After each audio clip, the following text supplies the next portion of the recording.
na may ginawang kabutihan sa kanyang kapwa. Ito ang tao na may ginawang kabutihan para sa bayan. Ngunit, sino nga ba ang mga bayani natin?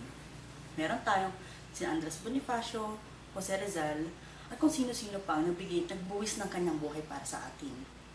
Ngunit, kung iisipin natin, itong mga tao na buwis ng buhay ay may napakalaking ginawa para sa atin.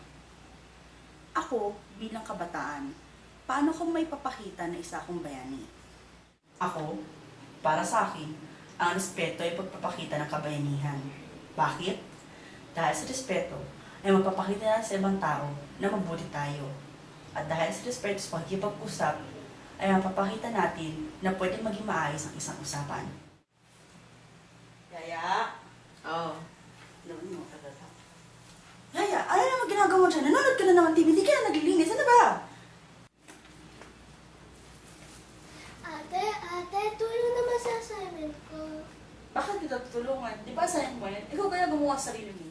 Ayan! Oh! Sandali! Oh! Ayan! Ano? Bakit?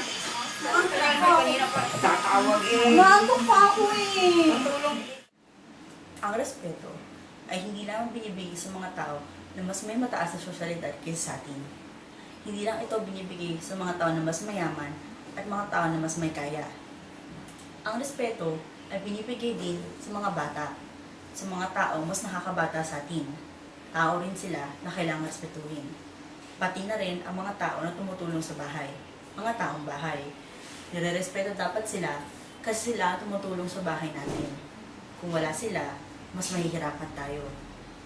Tao rin sila, hindi porket na mas mababa sila sa atin at kailangan din silang kalimutan. Oh, Yaya, ano yun yung pinapanood mo? Uy, ito yung paborito mo, True This Lit. Sige, nood ka lang. Mamaya tutulungan na kita maglinis. Ate, tulong sa assignment ko. Oh, ano ka naman, Trisha? Sige nga. Ayan! Bakit po? Halika, sandali. Ano po kailangan mo? Pa-scan mo naman to.